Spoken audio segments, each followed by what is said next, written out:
தேங்காய் விலை இலங்கையில் தேங்காய் விலை உயர்ந்திருக்கிறது. அது மக்களின் வாழ்வாதாரத்தை பாதிக்கின்றது என்பதால் அமெரிக்காவும் இலங்கையும் இணைந்து எவ்வாறு இந்த தென்னை அபிவிருத்தியை மேற்கொள்வதற்கு அமெரிக்கா வருகிறார்கள் என்னும் போது ஏன் இந்தியா கூட பதட்டம் அடைகிறது என்பதற்கு தெளிவாக தெரியும்.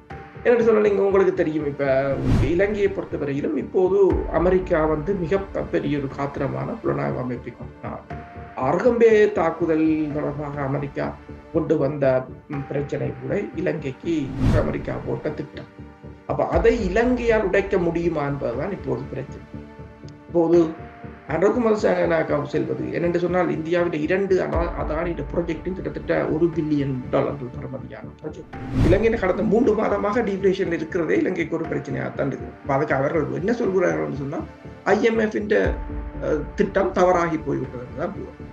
இலங்கையின் தற்போதைய புலனாய்வு, அதாவது வெளியக புலனாய்வு கட்டமைப்பு ஆக இருந்தாலும் சரி, உள்ளக புலனாய்வு கட்டமைப்பாக இருந்தாலும் சரி, முற்று முழுதாக யாரிடம் இருக்கிறது என்பது தெளிவானது. இப்போது அனுகுமதி அரசை பொறுத்தவரையில் இந்தியாவை முற்று முழுதாக நம்புவதற்கு தயாராக இல்லை என்பது தெளிவானது.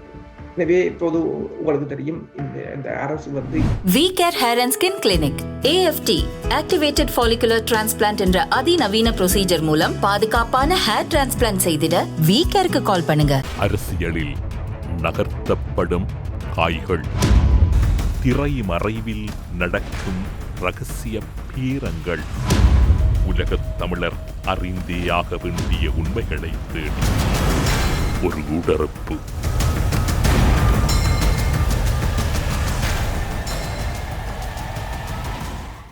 பிரித்தானியாவில் இருக்கும் கலாநிதி பிரபாகரன் எல்லோராலும் நன்கு அறியப்பட்டு பரிச்சயமான இராணுவ ஆய்வாளர் வேல்ஸிலிருந்து அருஸ் அவர்களை ஊடறுப்பு நிகழ்ச்சியோடு இணைத்திருக்கின்றோம். ஊடறுப்பு நிகழ்ச்சியின் சார்பில் உங்களை வரவேற்பதில் மகிழ்ச்சி. வணக்கம்.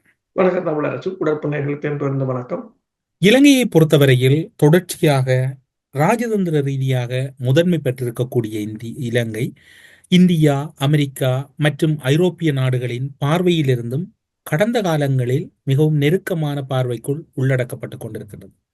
குறிப்பாக சொல்ல போனால் வெளிவிவகார அமைச்சர் விஜித கேரத், அதனைத் தொடர்ந்து பிரதமர், ஜனாதிபதி, ஏனைய தரப்பினர் என்று அமெரிக்காவின் உதவி ராஜாங்க செயலாளர் டொனால்ட் ப்ளூ அவர்கள் சந்திப்பினை மேற்கொண்டு வருகின்றார். அவரை பொறுத்தவரையில் அவருடைய பின்னணியை பார்த்தால் அவர் ஒரு இராணுவ பின்புலம் கொண்ட மிகவும் ஒரு பலமான சக்தியாக அமெரிக்க நாட்டிலே இருக்கக்கூடிய ஒருவர். அவர் சந்திப்பினை மேற்கொள்ளுகின்றார். அதே காலத்தில் ஆசிய பிராந்தியத்திலும் இன்னும் ஒரு தரப்பினர் அமெரிக்கா சார்பில் சந்திப்புகளை மேற்கொள்ளுகின்றார்கள். இலங்கைக்குள் இவர் நிற்கின்றார். பல்வேறுபட்ட கலந்துரையாடல் இடம்பெறுகின்றன. ராஜதந்திர நகர்வுகள் இப்போது ஆரம்பிக்கப்பட்டு விட்டனவா, அல்லது ஆரம்பிக்கப்பட்ட ராஜதந்திர நகர்வுகளுக்குள் பெரும் சவால்களை இலங்கை அரசு எதிர்கொள்ளுகின்ற வகையில் செயற்பாடுகள் இருக்கின்றதா? சுவிட்சர்லாந்தின் உதவி ராஜாங்க செயலாளர்களும் இலங்கையில் நிற்கின்றார். என்னென்று சொன்னால், இலங்கையை பொறுத்தவரையில் இந்த ஆட்சி மாற்றம் இடம்பெற்ற பிற்பாடு, அது இலங்கையில் மட்டுமல்ல, உங்களுக்கு தெரியும், உலகத்தில பல நாடுகளில் ஏற்பட்ட திடீர் ஆட்சி மாற்றங்கள், ஆட்சி கவுப்புகள் எல்லாவற்றும் தெரியும். உலகத்துக்கு அந்த ஜியோ பொலிட்டிக்ஸ் உலகத்துக்கு ஊடுருவி விளையாடுகிறதுன்றது எல்லோருக்கும் தெரிந்த விடயம். அப்ப அதே போடுதான் இப்போது இலங்கையில் இடம்பெற்ற ஆட்சி மாற்றம். தற்போது ஏற்பட்டிருக்கின்ற இந்த மாற்றத்தை யார் கையகப்படுத்துவது என்பதற்கான ஒரு மிகப்பெரிய ஒரு போட்டி இடம்பெற்றுக் கொண்டிருக்கின்றது. இந்தியாவா, சீனாவா, அமெரிக்காவா என்றது.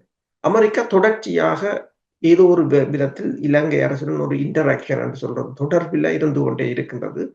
தொடர்ச்சியாக அதிகாரிகள் வந்து கொண்டிருக்கிறார்கள்.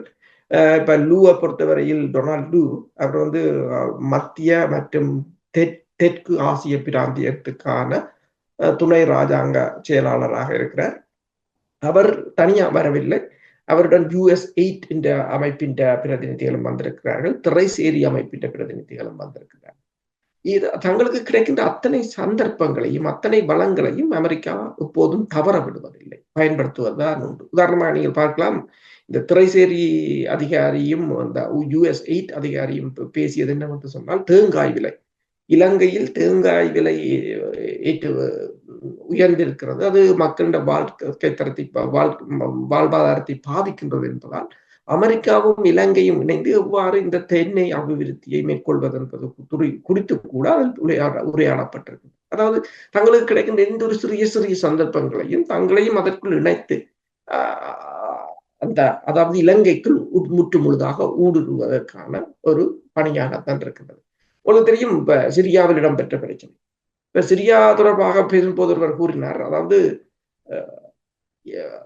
துருக்கியினூடாக உலக உணவு திட்டம், அதாவது அதாவது வேர்ல்ட் ஃபுட் ஆர்கனைசேஷன், அதன் வண்டியில் கூட ஆயுதங்களை கடத்தியதாக கூறுகிறார்கள். அதாவது எந்த ஒரு என்ஜிஓவா இருக்கலாம், ஐக்கிய நாடுகள் சபையா இருக்கலாம், எல்லாவற்றையும் அவர்களுக்கு ஒரு டூல்ஸாகத்தான் பயன்படுத்துவது உண்டு மேற்குலகம். அது அவர்களுக்கு சார்பான அமைப்புகள்லாம் அவைகளை வைத்துக் கொண்டுதான் ஒவ்வொரு நாடுகளிலும் குழப்பங்களை ஏற்படுத்துவது, ஆட்சி கவுப்பை ஏற்படுத்துவது, புரட்சிகளை ஏற்படுத்துவது என்று சொல்லி அது அவர்களின் திட்டத்தின் ஒரு வடிவம். அப்ப அவ்வாறான ஒரு வடிவமாகத்தான் இதனை பார்க்கலாம். நீங்கள் கூறியது போல சுவிட்சர்லாந்தின் அதிகாரிகளாக இருக்கலாம், அமெரிக்காவின் ராஜாங்க அதிகாரிகளாக இருக்கலாம். அடிக்கடி அங்கு செல்வதற்குரிய காரணமும் மேற்குலக நாடுகள் அதிகாரிகளிட பிரசன்னம் அதிகமாக இருப்பதற்கு காரணமும் அதுதான் தற்போதைய இலங்கை அரசை ஏதோ ஒரு வழியில் தங்கள் வசம் கொண்டு வருவது அவர்களுக்கு முக்கியமானது. உலகத்தில் இடம்பெறுகின்ற நடவடிக்கைகளை நீங்கள் பார்க்கலாம். விரைவாக உலகம் மாறிக்கொண்டிருக்கின்றது. கடகடன்று பல நாடுகளில் தேர்தல்கள் இடம்பெறுகின்ற, பல நாடுகளில் உள்நாட்டு குழப்பங்கள் ஏற்படுகின்றன, பல நாடுகளில் இராணுவ புரட்சிகள் ஏற்படுகின்றன என்னும் போது இப்போது ஆசிய பிராந்தியமும் அதற்கு விதிவிலக்காக போவதில்லை என்பது வெளிப்படையானது ஒன்று.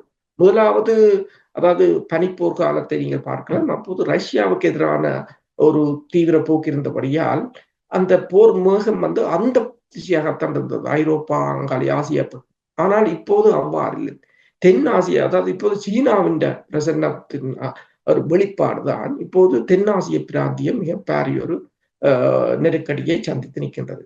அமெரிக்காவின் ராஜாங்க அமைச்சர் டொனால்ட் லூ மட்டும் வரவில்லை. அப்போ அதாவது கிழக்கு ஆசிய மற்றும் பசிபிக் பிராந்தியத்துக்கான துணை ராஜாங்க செயலாளர் டேனியலும் வந்திருந்தார். ஆனால் அவர் இந்தியாவுக்கு நேபாளத்துக்கும் தனது பயணத்தை மேற்கொண்டது மட்டுமல்லாது அங்கு அவர் பசிபிக் பிராந்தியத்தின் பாதுகாப்பு அல்லது இந்தோ பசிபிக் பிராந்தியத்தின் பாதுகாப்பு உடன்பாடுகள் தொடர்பாக பேசியதாக கூறப்படுகின்றது. அவர் இங்கு வரவில்லை. ஆனால் டொனால்ட் லூ அவர்கள் அங்கு சென்ற ஒரு குழுவினர் இலங்கைக்கும் வந்திருக்கிறார்கள். இப்ப முற்றுமுழுதாக நீங்க பார்த்தீங்கன்னு சொன்னால் இந்த தென்னாசிய பிராந்தியத்தை நோக்கித்தான் அவர்களின் பயணத்தின் முக்கிய குறிக்கோள் இருந்திருக்கின்றது. தென்னாசிய பிராந்தியத்தை நோக்கி அவர்களுடைய நகர்வுகள் இருக்கின்ற போது அந்த நகர்வுகளுக்குள் ஏதோ ஒரு மர்ம முடிச்சு அல்லது ஏதோ ஒரு முக்கிய தேடல் ஒன்று இருப்பது போன்ற உள்ளுணர்வு உங்களுக்குள் இருக்கின்றது. அது சிம்பிளா நீங்கள் பார்க்கலாம். இப்போது நீங்கள் இதற்கு பெரிய அளவில் இதை நாங்கள் யோசிக்க தேவையில்லை. என்னென்று சொன்னால், அமெரிக்கா வருகிறார்கள் என்னும் போது ஏன் இந்தியா கூட பதட்டம் அடைகிறது என்பதற்கு தெளிவாக தெரியும். என்னென்று சொன்னால், நீங்க உங்களுக்கு தெரியும், இப்ப சிரியாவில் இடம்பெற்ற பிரச்சனை. சிரியாவில் போர் நவம்பர் 27 ஆரம்பித்த போதே நான் அப்போதே கணித்து விட்டேன், ரஷ்யாவுக்கு எதிராக அடுத்த களத்தை அவங்க திறக்கிறார்கள். ஒன்று ரஷ்யாவுக்கு எதிராக ஒரு களத்தை உக்ரைனில் திறந்தார்கள் நேட்டோ, அதற்கு எதிராக இன்னொரு களத்தை ரஷ்யா பாலஸ்தீனத்தில் திறந்தது, அதற்கு எதிராக இன்னொரு களத்தை இவர்கள் இப்போது சிரியாவில் திறந்திருக்கிறார். அடுத்தது யார் இந்த களத்தை எங்கு திறக்க போகிறார்கள் என்பது யாருக்கும் தெரியாத ஒரு நிலைமை.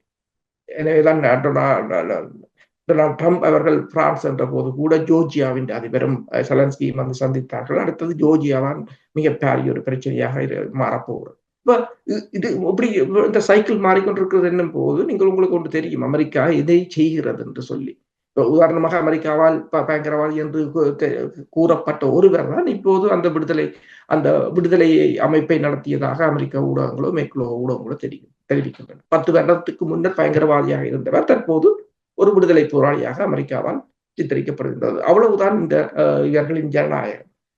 இப்ப இல்ல, இதற்கு நீங்கள் கூறியது போல இதற்கு மர்ம முடிச்சு என்பது மர்ம முடிச்சு தெளிவானது ஒன்று. அவர்களை பொறுத்தவரையில், அதாவது முன்னர் இந்தியாவால் தடுத்து நிறுத்தப்பட்ட சோஃபா உடன்பாட்டை மீண்டும் நிலைநிறுத்த வேண்டும். உலகிலேயே மிகவும் தரம் மிகவும் பெரும், அதாவது மிகவும் காத்திரமான ஒரு புலனாய்வு அமைப்பு என்றால் அமெரிக்காவின் புலனாய்வு அமைப்பு, அதனைத்தான் கூறுகிறார்கள். அதன் வெளிப்பாடுதான் சிரியாவிலும் இடம்பெற்றது. இப்ப சிரியாவில் இடம்பெற்ற பிரச்சனையை பார்க்கும் போது ரஷ்யாவின்றையும் ஈரான்டையும் புலனாய்வுத்துறையின் தோல்வியாகத்தான் பார்க்கிறார்கள் என்று இவ்வளவு ஒரு பில்டப் நடந்ததை அவர்கள் கண்டறியவில்லை என்றது அது வேறொரு விடயம். அதே போல இலங்கையை பொறுத்தவரையிலும் இப்போது அமெரிக்கா மிக பெரிய ஒரு காத்திரமான புலனாய்வு அமைப்பை கொண்டு நாடும். அருகம்பே தாக்குதல் தொடர்பாக அமெரிக்கா கொண்டு வந்த பிரச்சனை கூட இலங்கைக்கு இப்போதும் இலங்கை அதை மறந்திருக்காது. அது ஒரு இலங்கைக்கு ஒரு பாடம். அப்ப அது ஒரு அந்த பாடத்தை அதாவது அவ்வாறான ஒரு மிரட்டலை விட்ட பிற்பாடு இப்போது இவர்கள் ராஜதந்திர ரீதியாக வந்திருக்கிறார்கள். இப்ப இலங்கையில் நாங்கள் நினைப்பது போல அனுரகுமார திசாநாயக்கா வந்ததால் உடனடியாக எல்லாம் தலைகளாக மாறவில்லை. நான் நேற்று கதைக்கும் போது ஊரில் கதைக்கும் போது அப்போது ஒருவர் கூறினார், ஒரு புடலங்காய் 90 ரூபாய் விற்கிறது, கீரை புடி என்று கீரையே அதுல 250 ரூபாய் விற்கின்றது. அவர் எதையும் சொல்றார், அனுரா ஒன்றும் மாறலே. நாங்க வச்சுட்டு அனுரா வந்ததால எல்லாம் வானத்திலிருந்து உடனே கொட்டுமோ? இல்ல, இதே இப்போது நீங்கள் இருக்கிற நாடுதான், ஒரே வளம்தான். நீங்கள் உங்கள் உற்பத்தியையோ அல்லது உங்கள் வளத்தையோ நீங்கள் பெருக்காது விட்டால் யார் வந்தாலும் ஒன்றும் செய்ய முடியாது. அனுரா அவர்கள் தங்கள் பதவிக்காக தாங்கள் அதை கைப்பற்ற வேண்டும் என்பதற்காக சோடிக்கப்பட்டது ஒன்று. இங்கு எல்லாம் மாறிவிடாது. இனி இதற்குள் பூகோள அரசியல் இருக்கின்றது. இனி நீங்கள் எங்கு செல்கிறீர்கள், யாருடன் கதைக்கிறீர்கள் என்பதில் தான் அடுத்தது தங்கி இருக்கின்றது. இப்ப பார்த்தீங்கன்னு சொன்னால் இப்போது இந்தியாவுக்கு செல்கிறார், அடுத்தது சீனாவுக்கும் செல்கிறார், முதலீடுகளை கேட்பதற்குத்தான் செல்கிறார். மீன்பிடி பிரச்சனையையும் அங்கு பேச போகிறார் என்றும் கூறப்படுகின்றது. வடக்கு கிழக்கு கடலில் குறிப்பாக வடவாழ்வு கடலில் இந்திய மீனவர்களின் அத்துமீறிய மீன்பிடியை பேச போகிறார் என்று கூறப்படுகின்றது. அடுத்ததாக பார்த்தீங்கன்னு சொன்னா அதானியின் 2 ப்ராஜெக்ட் தொடர்பாக அனுரா என்ன நிலைப்பாடு எடுக்க போகிறார் என்று இப்போது அமெரிக்க அதிகாரிகள் வந்திருக்கிறார்கள். அப்ப அமெரிக்க அதிகாரிகள் அமெரிக்காவை மீறி இலங்கையால் எதுவும் செய்ய முடியுமா என்பதும் ஒரு பிரச்சனை தான். எனவே அதாவது அனுரகுமார திசாநாயக்கா இந்தியாவுக்கு போக முதலே அமெரிக்க அதிகாரிகள் வந்து விட்டார்கள். இனி போய் இவர் என்ன கதைக்க போகிறார் என்பது எல்லோருக்கும் தெரிந்த விடயமாகத்தான் இருக்கு. இப்ப இந்தியாவை ஒரு இறுக்கமான ஒரு பிடிக்கில் கொண்டு வருவதற்கு, ஏனென்றால் அதானி மீது கொண்டு வரப்பட்டதே அதானியின் வெளிநாட்டு முதலீடுகள் அனைத்தையும் முடக்குவதற்காக அமெரிக்கா போட்ட திட்டம். அப்ப அதை இலங்கையால் உடைக்க முடியுமா என்பதுதான் இப்போது பிரச்சனை. இப்போது அனுரகுமார திசாநாயக்கா செல்வது என்னென்று சொன்னால் இந்தியாவின் 2 அதானி ப்ராஜெக்டின் கிட்டத்தட்ட $1 பில்லியன் பெறுமதியான ப்ராஜெக்ட். அது 2 முடங்கி போகுமாக இருந்தால் இலங்கை வேறு முதலீடுகளை தேட வேண்டும். எனவேதான் இப்ப கொழும்பு பத்திரிகைகள் போடுகின்றது அவர் முதலீடுகளை நாடித்தான் செல்கிறார் என்று. அப்ப கொழும்பில் இருக்கின்ற இன்னொரு பத்திரிகை ஒன்றை கூறுகிறது, அதாவது இலங்கையில் இருக்கின்ற பவர்ட்டி, அதாவது பஞ்சம் 2026ஆம் ஆண்டு வரையிலும் 22% பவர்ட்டி இலங்கையில் இருக்கும் என்று கூறுகிறார்கள். அதே போல அதாவது மிடில் இன்கம் உள்ள மக்களுக்கு மீது 10% வரி 2026ஆம் ஆண்டு வரையிலும் போடப்படும் என்று கூறப்படுது. இப்ப எனவே அதாவது இந்த பிப்ரவரி மாதம் இடம்பெறப் போகின்ற வரவு செலவு திட்டம் தான் அனுரா அரசுக்கு மிகவும் சவாலாக இருக்க போகிறது என்றும் கூறப்படுகிறது. ஏனென்றால் அனைத்துலக நாணய நிதியத்தின் உடன்பாடுகளை உடன்படிக்கையை இவர்கள் எதிர்ப்பதாக கூறியிருந்தார்கள். ஆனால் வந்த பிற்பாடு அதனை எதிர்க்கவில்லை, அதனை ஆமோதித்து வாங்கி கொண்டார்கள். அதற்கு காரணம் என்ன சொன்னார்கள் என்று சொன்னால், ரணில் அதாவது முன்னே அரசு அதை கையெழுத்து வைத்து விட்டது, எங்களால் ஒன்றும் செய்ய முடியாது. அவ்வாறு இல்லை, உங்களிடம் 3 பெரும்பான்மை இருக்கின்றது, அரசு தலைவர் பதவி உங்களிடம் இருக்கின்றது.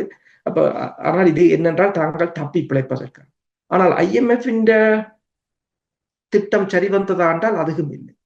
உதாரணமாக நீங்கள் பார்த்தீங்கன்னு சொன்னால் இலங்கையின் பணவீக்கம், இன்ஃபிளேஷன் மிக அதிகமாக இருந்தது. அதை குறைக்க வேண்டும் என்று வெளிக்கிட்டு அது இப்போது டீஃப்ளேஷனாக மாறிவிட்டது என்று சொன்னால் பணவீக்கத்துக்கு கீழே போய்விட்டது. அதாவது கடந்த 3 மாதமாக -2.1 டீஃப்ளேஷனாக இருக்கின்றது. ஒரு நாட்டில் இன்ஃபிளேஷனுக்கும் டீஃப்ளேஷனும் என்றாலும் 2 ஆபத்தானது, ஒரு லெவலுக்கு மேலே. எனவேதான் பிரித்தானியாவை பொறுத்தவரையில் இன்ஃபிளேஷனை வந்து ஒரு 2 வீதத்தில் வைத்திருக்கிறாங்க என்றால் கொஞ்சம் மேலையும் போக இயலாது, கீழையும் போக விட இயலாது. அதுக்கான 2 வீதத்தில் இருக்கணும். கீழே போனா பிரச்சனை என்று சொன்னால் டீஃப்ளேஷனாக வருமாக இருந்தால் பொருட்களின் விலை குறையும். பொருட்களின் விலை குறைஞ்சால் உற்பத்தியை அவங்க குறைப்பாங்க. உற்பத்தி குறைந்தால் மேலும் டிமாண்ட் குறையும். அவ்வாறு குறையக்க மேலும் பொருட்களின் விலை வீழ்ச்சி அடையும். பொருட்களின் வீழ்ச்சி அடைந்தால் மக்களுக்கான ஊதியங்கள் குறையும், வேலை வாய்ப்பு குறையும் என்று மிகப்பெரிய ஒரு சிக்கல் இருக்கின்றது. அப்ப இலங்கையில கடந்த 3 மாதமாக டீஃப்ளேஷன் இருக்கிறதே இலங்கைக்கு ஒரு பிரச்சனையாகத்தான் இருக்கிறது. அதுக்கு அவர்கள் என்ன சொல்கிறார்கள் என்று சொன்னால் IMF திட்டம் தவறாகி போய்விட்டது என்றுதான் கூறப்படுது. மிகப்பெரிய ஒரு நெருக்கடியை சந்தித்துக் கொண்டிருக்கிறது இந்த அரசு. அது சரி, அந்த நெருக்கடியில் இருந்து, பொருளாதார நெருக்கடியில் இருந்து மீள வேண்டும் என்று சொன்னால் அரசியல் உறுதித்தன்மை வேண்டும். ஆனால் அதுவும் இருக்கொண்டு பார்த்தால் இல்லை. சில்வின் சில்வா கூறுகிறார், மாகாண சபையை ஒழித்துக்க போகிறேன் என்று கூறுகிறார். என்னும் போது அதாவது இலங்கையில் அரசியல் உறுதித்தன்மையும் ஏற்படுவதற்கான சாத்தியங்கள் அற்றுப்போவதைத்தான் பார்க்கக்கூடியதாக இருக்கு. அனுர அரசு பதவியேற்றவுடன் கூறிய இன்னும் ஒரு விடயம், இலங்கையில் இருக்கக்கூடிய அரச புலனாய்வுத்துறை அடங்கலான அனைத்து புலனாய்வு மற்றும் இராணுவ கட்டமைப்புகளையும் தன்வசப்படுத்தி இருப்பதாகவும், யாரினுடைய தலையீடுகளுமின்றி சுயாதீனமாகவும் தனித்துவத்தோடும் நடைபெறுகின்ற ஒரு இராணுவ புலனாய்வு கட்டமைப்புகளே தமது அரசின்கள் செயற்படுவதாக கூறினார்கள். கடந்த ஆட்சியில் நீங்களும் பல விடயங்களை ஆதாரபூர்வமாக நிரூபித்திருக்கின்றீர்கள். அமெரிக்காவின் CIA உளவு அதிகாரிகள் இலங்கையின் புலனாய்வுத்துறையை கடந்து பல்வேறுபட்ட அமைப்புகள், விமான நிலையங்கள் என்று நுழைந்திருந்தார்கள். அத்தனை பேரும் அனுர அரசால் வெளியேற்றப்பட்டு விட்டார்கள் என்று நீங்கள் கருதுகிறீர்களா? அல்லது அவர்களுடைய நிலைப்பாடு இப்போது எந்த அளவில் இருக்கும் என்று உங்களுடைய ஊகம் இருக்கின்றது? அரும்பே தாக்குதல் தொடர்பாக அமெரிக்கா விடுத்த அறிக்கை அல்லது பயண எச்சரிக்கை, அதன் பிற்பாடு அமெரிக்கா அதனை நீக்கும் போது யூலிசன் கூறிய கருத்து, அவர் கூறியது என்னவென்று சொன்னால், அதாவது அமெரிக்காவும் இலங்கையும் இணைந்து இந்த ஒரு மிகப்பெரிய ஒரு நெருக்கடியை முறியடித்து விட்டார்கள். எனவே எதிர்வரும் காலத்திலும் அமெரிக்கா இலங்கையின் பாதுகாப்பு தொடர்பில் தனது பணியை செய்யும் வேண்டாம் முடிஞ்சதல்கள். இதை யார் கவனிக்கிறார்கள் என்பது உங்களுக்கு தெரியும். இலங்கையின் தற்போதைய புலனாய்வு, அதாவது வெளியக புலனாய்வு கட்டமைப்பு ஆக இருந்தாலும் சரி, உள்ளக புலனாய்வு கட்டமைப்பாக இருந்தாலும் சரி, முற்று முழுதாக யாரிடம் இருக்கிறது என்பது தெளிவானது ஒன்றாகத்தான் இருக்கின்றது. அப்ப அது இலங்கைக்கும் வசதியானது என்றால் இலங்கையால் அவ்வளவு இலங்கையின் புலனாய்வுத்துறையால் இவை இயலாத காரியம். விடுதலை புலிகள் என்ற காலத்தில் கூட இலங்கை பெருமளவில் வெளியக புலனாய்வுத்துறையைத்தான் நம்பியிருந்தது.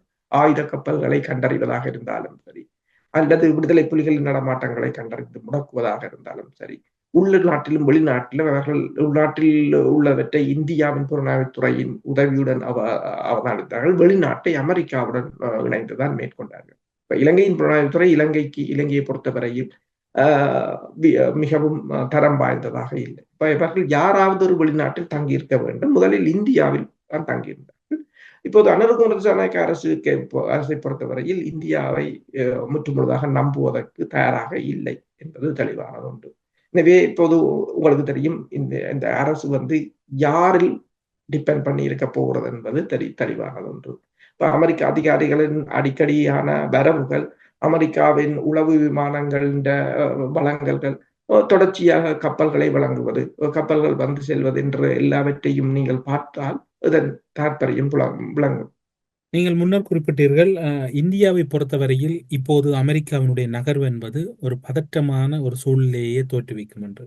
இலங்கைக்குள் அமெரிக்காவினுடைய நுழைவு அல்லது தலையீடுகள் இந்தியாவுக்கு இயல்பில் ஒரு பதற்றமான நிலையை ஏற்படுத்துமா, அல்லது இந்தியாவுக்குள் சென்றால்தான் அவர்களுக்கு ஒரு பதற்றத்தை ஏற்படுத்தும்? இந்தியாவுக்கு செல்ல வேண்டும் என்றில்லை, இலங்கைக்கு சென்றாலே இந்தியாவின் கதை முடிந்தது. அதுதான் இந்தியா இயலுமானவரை அமெரிக்காவை தனது கொல்லைப்புறத்துக்குள் வரவிடாமல் தடுப்பதற்கு இந்தியா மிக கடுமையாக முயற்சி செய்து கொண்டு. உதாரணமா பார்த்தீங்கன்னு சொன்னால் 87ஆம் ஆண்டு இந்திய இராணுவம் வந்திறங்கியதே அதற்காகத்தான், அமெரிக்கா கையகப்படுத்தி விடக்கூடாது. ஆனால் இப்போது எல்லாம் கைமீறி போய்விட்டது. என்று சொன்னால் இப்போது ஐக்கிய நாடு சபை, மனித உரிமைகள் அமைப்புகள் என்று உள்நாட்டு கலவரங்கள் என்று சொல்லி அவங்களுக்கு எல்லா நாடுகளுக்கும் உள்நுழைவதற்கு என்ஜிஓஸ் எல்லாம் அவர்கள் தான். இப்ப நாங்கள் சரிட்டி நிறுவனம் என்று நாங்கள் கூறுகிறோம் என்னென்றால் ஏதோ சரிட்டியை செய்துவிட்டு நாங்கள் போய்விடுவோம். அதுதான் ஆசிய நாட்டவர்கள் சரிட்டியாக இருக்கலாம், அல்லது இலங்கை தமிழர்கள் சரிட்டியாக இருக்கலாம். ஆனால் வெஸ்ட் இண்டஸ் சரிட்டிகளையோ என்ஜிஓலையோ இங்க பாத்தீங்கன்னா அவர்கள் சரிட்டி இல்லை, அவர்கள் புலனாய்வுத்துறையாக இருப்பார்கள், அரசியல் நலன் கொண்ட அமைப்பாக இருக்கும், அல்லது ராஜதந்திர நலன் கொண்ட அமைப்பாக இருக்கும். அதில் இருந்து, அதாவது புலனாய்வுத்துறை அரசியலிருந்து ஓய்வு பெற்றவர்கள், அதிலிருந்து விலகியவர்கள் தான் அதனை நடத்துவார். அவர்களுக்கு தெரியும் ஒரு சேரிட்டியை எவ்வாறு, சில இடங்களில் சேரிட்டி நிறுவனங்கள்லாம் பல நாடுகளையே கைப்பற்றியிருக்கின்றன, பல நாடுகளில் புரட்சியை ஏற்படுத்தியிருக்கின்றன, கலவரங்களை ஏற்படுத்தியிருக்கின்றன என்பது தெரியும். அப்ப எனவேதான் இந்த சேரிட்டி அமைப்பை கூட இந்தியா மிகவும் எச்சரிக்கையாகத்தான் பார்க்கணும். இப்போது இந்தியாவை பொறுத்தவரையில் உங்களுக்கு தெரியும், அதானியின் பிரச்சனை எவ்வளவு தூரத்துக்கு இந்தியாவின் பொருளாதாரத்தின் மீது விழுந்த அடி என்று தெரியும். அப்ப இந்தியாவின் பொருளாதாரத்தின் மீது விழுந்த அடி என்று சொன்னால், இந்தியா அதிலிருந்து மீள வேண்டும் என்று சொன்னால், இந்தியா ஏதோ ஒரு வழியில் தனது அடுத்த நகர்வுகளை விட்டுக் கொடுக்கத்தான் வேண்டும். அதான் அந்த மிகப்பெரிய ஒரு பிரச்சனை. இப்போ அமெரிக்காவின் இந்த நகர்வுகளை இந்தியா தடுக்க முடியாது போகுமாக இருந்தால், இப்ப தாய்வான் இவ்வளவு தூரத்துக்கு சீனாவுக்கு மிகப்பெரிய ஒரு சவாலாக இருக்கிறது. அதாவது சீனாவுக்கும் அமெரிக்காவுக்கும் இடையிலான மிகப்பெரிய ஒரு போருக்கு யார் காரணம் என்றால் அந்த தாய்வானாகத்தான் இருக்க போகுது.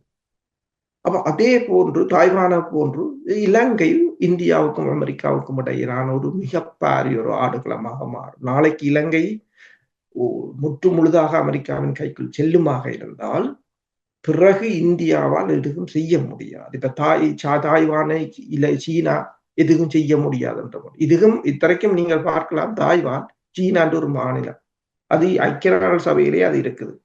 இருந்தாலும் தாய்வானால் சீனாவால் எதுவும் செய்ய முடியாது. சீனாவின் ஆயுத பலம் உங்களுக்கு தெரியும், கடற்படை பலம் தெரியும், பொருளாதார பலம் தெரியும். ஆழ்தொகையை பார்த்தீங்கன்னு சொன்னா தாய்வானுக்கு சீனாவுக்கு இவ்வளவு ஆழ்தொகை என்றும் தெரியும். இருந்தாலும் தாய்வானில் கை வைக்க முடியாத ஒரு நிலையில் இருக்கிறது சீனா. அப்ப இலங்கை போகுமாக இருந்தால் இந்தியாவின் நிலைமை எப்படி இருக்கும் என்றது ஒப்பீடுதானே. நாங்கள் இப்ப வெவ்வேறு நாடுகளில் இடம்பெறுகின்ற சம்பவங்களை பார்த்து வருகின்ற ஒரு ஒப்பீடு தான். எவ்வாறு இருக்கும் என்பது எல்லோருக்கும் தெரியும், அது இந்தியாவுக்கும் தெரியும். எனவேதான் இந்தியா ஒவ்வொரு காலம் பதட்டமடைகிறது, ஆட்சியை மாற்றமளிக்கிறது.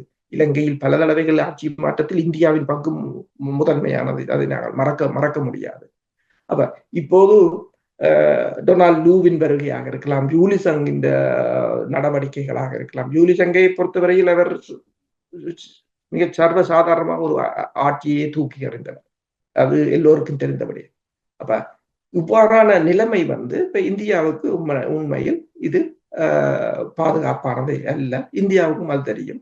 ஆனால் அமெரிக்காவை பொறுத்தவரையில் அவர்கள் அதை விடப்போவதும் இல்லை என்பது தெளிவானது ஒன்று. ஏனென்றால் அவர்களுக்கு ஒரு கட்டாயம், அவர்களுக்கு இந்த பிராந்தியத்தில் ஒரு தங்களுக்குரிய ஒரு தளம் கட்டாயம் தேவை. அப்ப பிலிப்பைன்ஸை ஏதோ ஒரு வகையில் எடுத்து விட்டார்கள். இப்போது இங்கு அவர்களுக்கு இலங்கை ஒரு கேந்திர முக்கியத்துவம் வாய்ந்தது. அப்ப இதுதான் இந்தியாவுக்கும் அமெரிக்காவுக்குமான ஒரு மிகப்பெரிய ஒரு சவாலாக மாறப்போகுது. மிகவும் இலேசான வகையில் இந்தியா இந்த விவகாரத்தை விட்டுக் கொடுக்கும் என்று நீங்கள் கருதுகிறீர்களா, அல்லது விட்டுக் கொடுக்க வைப்பதற்கு அமெரிக்காவிடம் ஏதாவது அடிபணிவுக்கான காரணிகள் இருக்கின்றன?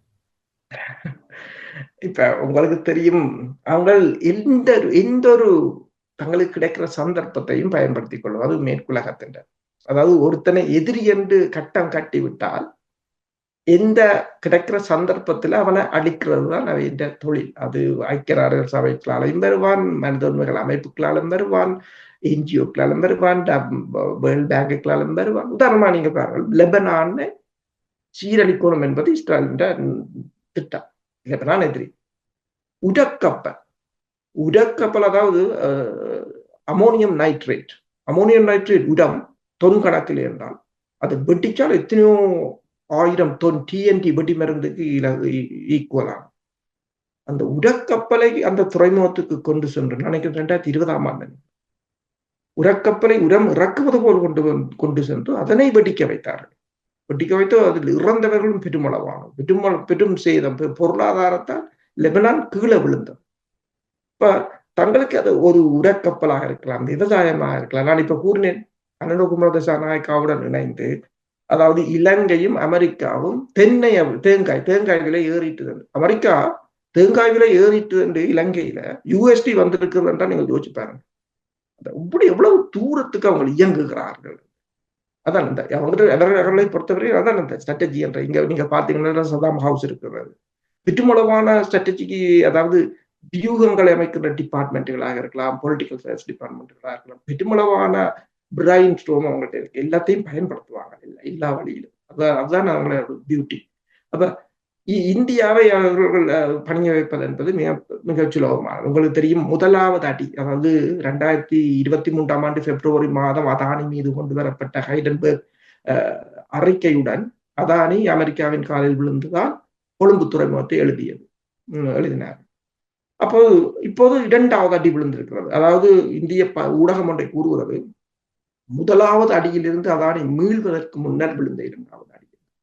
அதானியின் பொருளாதாரம் என்பது நாங்கள் முதலும் இங்கே கதைத்திருந்தோம். அது ஒரு மிகப்பெரிய ஒரு பொருளாதாரம். இந்தியா வந்து உலகத்திலேயே அதிக சனத்தொகை கொண்ட நாடு என்று சொன்னால் அடுத்தது பொருளாதாரம் தான் முக்கியம். அதாவது இப்ப கிட்டத்தட்ட 2030 இந்தியா 15 மில்லியன் இளைஞர்களுக்கு வேலை கொடுக்க வேண்டும். இல்லை என்று சொன்னால் இந்தியாவால் முடியாது. எங்கு போவது என்பதுதான் மிகப்பெரிய ஒரு சிக்கல். அப்ப இந்த பொருளாதாரத்தை கடைசியாக கட்டியெழுப்ப வேண்டும் என்று சொன்னால் காலில் விழ வேற வழி இல்லை. இப்ப உதாரணமா பார்த்தீங்கன்னு சொன்னால் துருக்கியை எவ்வாறு அமெரிக்கா அதற்கு சாதகமாக பயன்படுத்தியது? துருக்கியால் எதுவும் செய்ய முடியாது. அமெரிக்காவின் கோரிக்கைக்கு சாய்வதை தவிர வேறு வழி இல்லை. எனவேதான் துருக்கியிலிருந்து பயிற்சி கொடுக்கப்பட்ட படையினரை கொண்டு சிரியாவை கைப்பற்றினார்கள். ஆனால் அனுரகுமார திசாநாயக்க இறைமையை விட்டுக் கொடுக்க மாட்டேன், யாருடைய தலையீடுகளை அனுமதிக்க மாட்டோம், இலங்கையை யாரும் கட்டுப்படுத்த முடியாது, ஐநா மனித உரிமைகள் செயற்பாடுகள் தொடர்பிலும் கடும் அதிருப்தியையும் அந்த அறிக்கையை நிராகரித்திருந்த அனுரக அரசு நீங்கள் சொல்லுவது போன்று மிகவும் இலேசாக அடிபணிந்து செல்லும் என்று பார்க்கலாம். என்னத்தை அவர்கள் இல்லாது செய்து விட்டார்கள்? முன்னே அரசு செய்ததை. போர்ட் சிட்டி இருக்கிறது. போர்ட் சிட்டி இலங்கையின் இறைமைக்கு மிகவும் ஆபத்தானது ஒன்று. ஏனென்றால் இலங்கைக்கு இறைமைக்கிலே அவங்க இல்லை, ஒரு புதிதாக கட்டி அங்கு புதிதாகத்தான் வைத்திருக்கிறார்கள். அம்பாந்தோட்டை துறைமுகத்தை முதலில் ராஜபக்ஷ ஆரம்பித்தார் என்று சொன்னார். ரணில் வந்து மாத்தினாரா? இல்லை. அதை 99 வருடத்துக்கு எழுதி கொடுத்தது ரணில். சரி, அனுராபந்தனை கலைச்சிட்டாரா ஜீனாவை? இல்லை. இதுக்கும் கலைக்க முடியாது. அதான் அந்த நிலைமை. அவர்கள் அது அரசியலுக்காக சொல்வது, அரசியலுக்காக சும்மா சொல்லுவாங்க. இப்ப பார்க்க போனால் என்ன சொல்லுகிறார்கள்? முதலில் அரசு தலைவர் தேர்தல், திடீரென்று நாடாளுமன்ற தேர்தல், அதுக்கிடையில நாடாளுமன்ற தேர்தலுக்கும் அரசு தலைவர் தேர்தலுக்கும் இடையில எல்லா லக்ஸரி வெஹிக்கிளையும் கொண்டு ஹோல் ஃபேஸ்ல நிறுத்தி பார் லைசன்ஸ் இதுகள் எல்லாத்தையும் எக்ஸ்போஸ் பண்ணி தாங்கள் இது ஊழலுக்கு எதிராக செய்கிறது மாதிரி ஒரு நாடகம் போட்டார்கள். மக்களும் நம்பினார்கள், வாக்கை போட்டார்கள், முடிஞ்சினார்கள். இப்போது அடுத்தது உள்ளூராட்சி சபை தேர்தல், அதுக்கான ஆயத்தங்கள் நடைபெறுகின்றன. அதற்கு அவர்கள் ஒன்றை கூறுகிறார்கள். எதிர்கட்சிகள் சொல்லினது, NPP வந்தால் முட்டை 1000 ரூபாய் வந்துவிடும், டாலர் 500 ரூபாயாக வந்துவிடும், IMF டீல் கேன்சல் ஆகும் என்று. ஆனால் இதுவும் நடைபெறவில்லை என்று ஒரு பிரச்சாரத்தை இப்போது ஆரம்பித்திருக்கிறார்கள். IMF டீலுக்கு இவர்கள் கூறுவது என்னவென்று சொன்னால், முன்னே அரசு அதில் சைன் பண்ணி விட்டது என்று கூறுகிறேன். முன்னே, அதாவது தங்களுக்கு தாங்கள் சொன்னதை மீறும் போது அதனை முன்னே அரசில் கொண்டு போய் போட்டு விடுவது. முன்னே அரசுகள் செய்கின்ற பிள்ளைகளை அதை முன்னே அரசாகவே காட்டிக்கொள்வது. ஆனால் அனுரகுமார திசாநாயக்க ஏதோ ஒரு விடயத்தை ஒரு அரசு பொறுப்பேற்று, ஒரு ஜனாதிபதி பொறுப்பேற்று ஆக குறைந்தது 100 நாட்களுக்குள் முக்கியமான விடயங்களை செய்து காட்ட வேண்டும், அல்லது அதற்கான காரணிகள் அல்லது நல்லெண்ண செயற்பாடுகளை வெளிப்படுத்த வேண்டும். அப்போதுதான் அந்த விடயங்களில் மக்களுக்கு ஒரு ஈடுபாடு வரும் என்று பொதுவான வரையறை இருந்தாலும் கொழும்பு பல்கலைக்கழகத்தின் பொருளியல் துறையினுடைய சிரேஷ்ட விரிவுரையாளர் கலாநிதி கணேசமூர்த்தி அவர்கள் ஒரு குற்றச்சாட்டை முன்வைத்திருந்தார். 100 நாட்களுக்குள் பார் லைசன்ஸ் பேசப்படுகின்றது, நாடாளுமன்ற தேர்தல் முடிந்துவிட்டது, உள்ளூராட்சி சபை தேர்தல் தொடர்பில் இப்போது பேசப்படுகின்றது.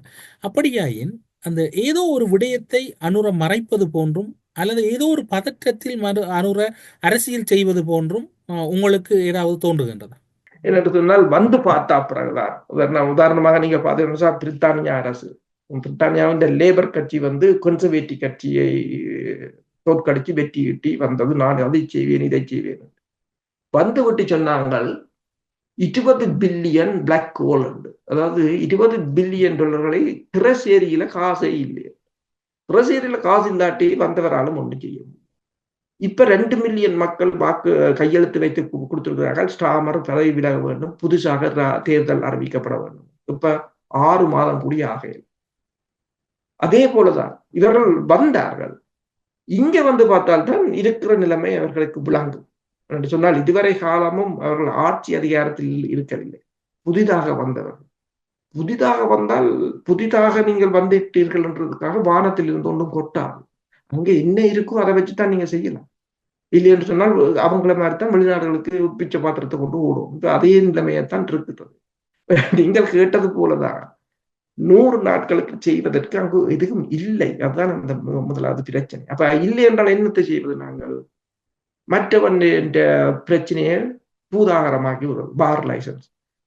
பார் லைசன்ஸ் கொடுத்தது என்ற பிரச்சனைகளை கிளப்பி விடுறது. உண்மையில் பார் லைசன்ஸ் தவறான வழியில், அதாவது ஒரு லஞ்சமாக அதை கொடுத்திருந்தால் அது தவறு, லஞ்சமாக. ஆனால் பார் லைசன்ஸ் கொடுப்பது தவறு என்று யார் கூறுவதென்றால் எனக்கு விளங்கவில்லை. என்றால் பார் லைசன்ஸ் கொடுத்ததுல நீங்க பார்த்தீங்கன்னு சொன்னால் 55 கொழும்புல தான், மிச்சம் 39 கம்பகா. அதுக்கு பிறகு பாத்தீங்கன்னா கிளிநொச்சி ஒரு 5வது இடத்துல நிற்குது. அதுக்கு கட்டச்சியில நிற்கிறதான் யாழ்ப்பாணம், முல்லைத்தீவு, மன்னார் என்று இருக்கிறது. அதை தமிழ் கட்சிகளும் பார் லைசன்ஸ் அதுகளை கத்தி கொண்டிருக்கிறார்கள். உங்களுக்கு பேச வேண்டிய துறைகள் ஏதோ இவ்வளவோ இருக்கின்றது. இப்ப பார் லைசன்ஸ் கொடுத்தது முறையத்தான் இவர்கள் இறுதியாக நடந்த நாடாளுமன்ற அமர்வில் சாணக்கியன் அவர்கள் ஆவேசமாக அந்த கருத்தை முன்வைத்திருந்தார்கள். பார் லைசன்ஸ் வழங்கியவர்களுடைய, உங்களிடம் பரிந்துரை செய்தவர்களுடைய பெயர்களை நீங்கள் வெளிப்படுத்துங்கள் என்று.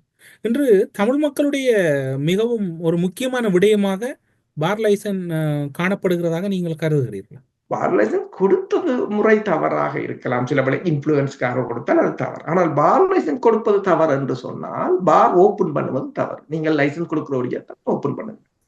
அப்படின்னா அனுரகுமார திசாநாயக்கா வந்தவுடன் கொழும்பில், யாழ்ப்பாணம், எல்லா இடங்களிலும் இருக்கின்ற பார்களை மூடி விட்டாரா என்ற ஒரு கேள்வி இருக்கு. இல்லை, மூடவில்லை, மூட முடியாது. ஏனென்றால் அதுதான் வருமானம் கூடியது. தமிழக அரசை நீங்கள் கேட்டால் தெரியும், பாரால் எவ்வளவு கோடி எவ்வளவு. இந்த பிரித்தானியாவில் நீங்கள் வந்து பார்த்தால் தெரியும். சரி, அங்கிருந்து கதைக்கிறார்கள், பார் லைசன்ஸ் கதைக்கிறார்கள். அதை கொடுத்த முறையத்தான் நீங்கள் கதைக்க வேண்டுமே தவிர, அதை கொடுப்பதற்கு எதிராக நீங்கள் கதைப்பீர்கள் என்று சொன்னால், இங்கு இருக்கிறவர்கள் எல்லோரும் ஓஃப் லைசன்ஸ் வச்சிருக்கிறவர்கள் தான் அதிகம். ஓஃப் லைசன்ஸுக்கும் பார் லைசன்ஸுக்கும் நீங்கள் தேடி பாருங்கள், ஏதாவது வித்தியாசம் இருக்காண்டா? இல்லை. அவர்கள் அனுப்புற காசில் தான் நீங்கள் சாப்பிடுகிறீர்கள். அதாவது ஓஃப் லைசன்ஸில் இருக்கிறவர்கள் அனுப்புற காசைத்தான் அங்கு நீங்கள் நிவாரணமாக கொடுக்குறீர்கள், உதவியாக கொடுக்குறீர்கள், என்னவோ கொடுக்குறீர்கள். கதைக்கிற பிரச்சனைன்னு இவ்வளவோ இருக்கு. நீங்கள், அதாவது நான் முன்னர் கூறியது போலதான், உங்கள் பிரச்சனைகளை மறைக்க வேண்டும் என்று சொன்னால் இன்னொரு பிரச்சனை, 2 கோடுகள் தத்துவம், இன்னொரு பிரச்சனையை பூதாகரமாக்குவது. அதனால் என்ன பிரயோஜனம்? இப்ப நீங்கள் என்ன செய்தீர்கள் அதை சொல்லுங்க முதலாவது. இப்ப சாணக்கியன் மாடல சென்று பற்றி காய்ச்சால் கொடுத்த முறை தவறு என்று சொன்னால், அந்த முறை தவறு என்று கூறி முறையை தவறாக வாங்கியவர்களுக்கு தண்டனையை கொடுத்து விட்டு அங்கே போங்க, அல்லது வழக்கை போட்டுட்டு போங்க. நீங்கள் இப்ப செய்ய வேண்டியதை சொல்லுங்க. நீங்கள் என்ன செய்தீர்கள்? இப்ப சாணக்கியத்துல இப்ப வந்தவரும் இல்லை, இப்ப இருக்க நீ இதுவரை காலம் என்ன செய்த, நீ என்ன செய்ய போற, அதை நீங்க சொல்லுங்க. தமிழ் மக்களுக்கு என்ன செய்ய போறீங்கன்றதை சொல்லுங்க. இப்பவே நான் முதல் கூறின போது புடலங்காய் விலையும் கீரை விலையை நான் கூறினேன். இப்ப சனத்துக்கு ஓரளவு விளங்குது. இப்ப அதாவது பிரச்சனை எங்கேன்னு மக்களுக்கு விளங்குவோம். அவரை மாத்தி அவருக்கு பதிலாக இவரை மாத்தி இவருக்கு பதிலாக அவரை மாத்துறதால இதுக்கு நடக்காது என்பதை மெல்ல மெல்ல மக்களும் இப்போது உணர ஆரம்பித்திருப்பதான் தெரிகிறது. ஊடறுப்பு நிகழ்ச்சியில் இணைந்து கொண்டு இலங்கையின் அரசியல் மற்றும் ராஜதந்திர ரீதியாக ஏற்பட்டிருக்கக்கூடிய மாற்றங்களும், சர்வதேச நாடுகளினுடைய தலையீடுகளும், அதன் பின்னணியில் பின்னப்பட்டிருக்கக்கூடிய ராஜதந்திர வலைப்பின்னல்களும், இந்தியா சீனாவினுடைய இலங்கை தொடர்பான பார்வையும், அமெரிக்காவினுடைய எதிர்கால பயணமும் என்று பல்வேறுபட்ட அரசியல் மற்றும் இராணுவ புலனாய்வுத்துறை சார்ந்திருக்கக்கூடிய முக்கிய தகவல்களை ஊடறுப்பு நிகழ்ச்சியின் வாயிலாக பயந்து கொண்டமைக்கு சிறப்பு நன்றிகளோடு ஊடறுப்பு நிகழ்ச்சியிலிருந்து விடைபெற்றுக் கொள்கிறோம். நன்றி, வணக்கம். நன்றி, வணக்கம். அரசியலில் நகர்த்தப்படும் காய்கள், திரைமறைவில் நடக்கும் இரகசிய பீரங்கள், உலகத் தமிழர் அறிந்தேயாக வேண்டிய உண்மைகளை தேடி ஒரு உடறுப்பு.